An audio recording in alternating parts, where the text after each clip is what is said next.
So, I'm having a look at frame generation and lossless scaling, because I do think, when I think about it, even though I don't want to use it a lot of the time, there is times where I think I will use it. And another example, so you got to make sure that's on, obviously, and there is a low latency option in the Nvidia app. So if you want to use lossless scaling, you should use that.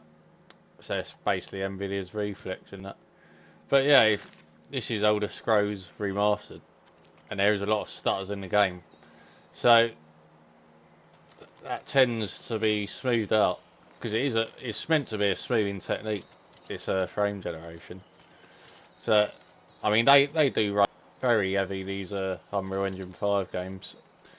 So this is where I would sort of think, well, it's running like crap anyway a lot of the time because you get a lot of stutters. So I'd put it on. Seems to take a while in this game to, as I mean, 1% lows are very bad on here as well.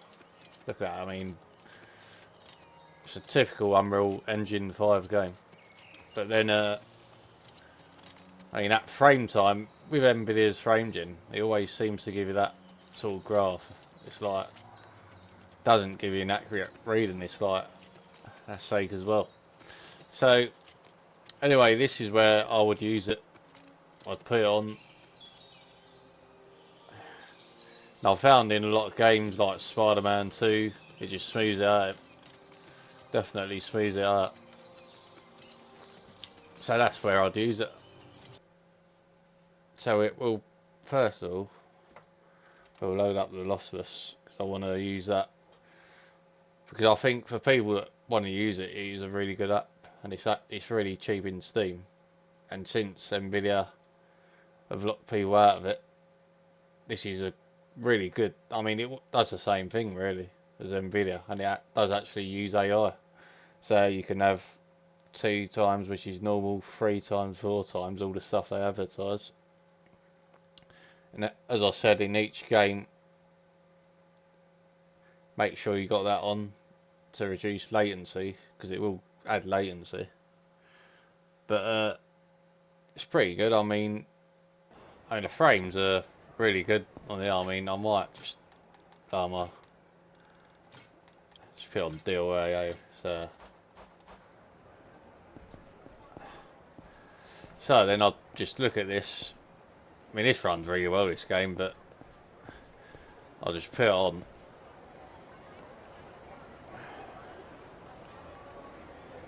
Control Alt and S. Alright, so that's on. So I'm getting 95 base, 190. And 2 times it's really good, this lossless scaling. So I can't see any ghosting. So what I'll do, you come out of the menu, go 3 times, so that will put it up.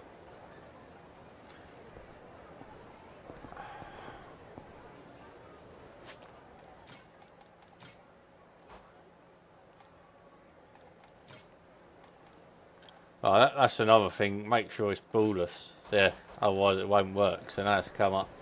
This is 3x.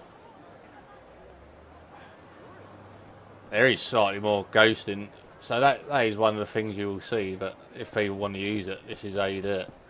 So 237.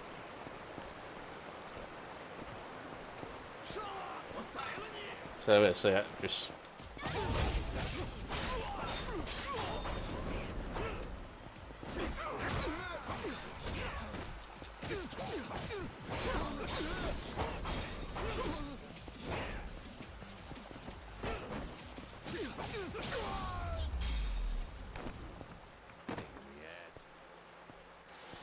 yeah, I mean, it feels alright. So, I mean, again, it feels alright without it, but if people want to use it, I did see a bit of something weird there with like an artifact, but again, there is no getting rid of that. That is what you'll have to put up with. I mean, there is ghosting around my character I'm seeing, but as I said, once you go 3 times, that's when you will start noticing these artifacts. And for me, that is why I just go normal frame generation. The most I will go is like 2 times, which is a standard frame generation. So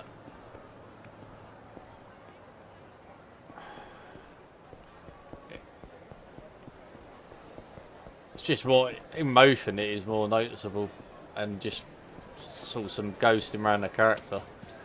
But if I'm comparing it to the Nvidia, I'm seeing the same things with Nvidia's multi-frame gens.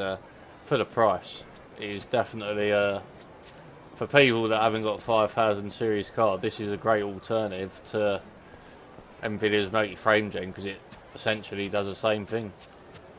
Right. So we'll apply the lossless scaling is on 2 times, and if I'm looking at it,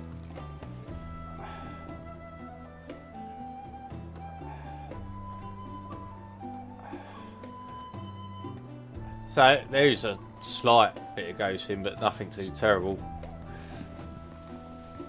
I've found in this game that is the only time I sort of notice it when I'm doing that. But it's a lot. I mean, it's no different to normal frame generation. So again, it's a great alternative to Nvidia's because there's a lot of stuff. There's a lot of ghosting and artifacts on theirs. I'm not seeing ghosting on this, which is good. Only when I'm doing that. Oh yeah, there is a bit of artifacts now. Like some sort of. Oh, get out.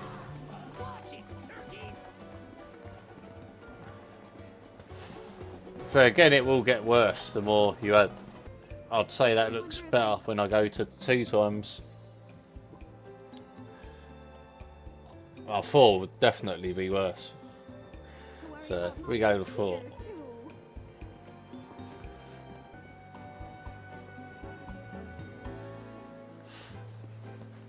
Oh yeah. So as soon as I start running, there is.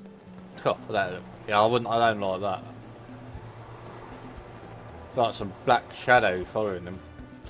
As I said, that I just see there's going to be more. That's why I'd go to 2 times, and that's the furthest I would go if I need to use it in the game. These fucking trying to run me over, these fuckers.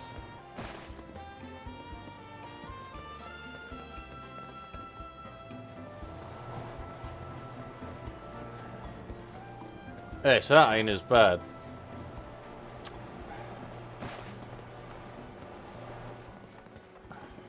But yeah. So I'm just going to turn it off now. And we'll just see. So it is a lot cleaner when you don't have frame generation on, obviously. So yeah, definitely. What else can I say really? In terms of how it runs, it felt really responsive and all that. But you will get worse image quality the further you go up, and that's the name of the game with it really. That's why I'm not really for it much at all. Especially the furthest I'd go is that, as I keep saying.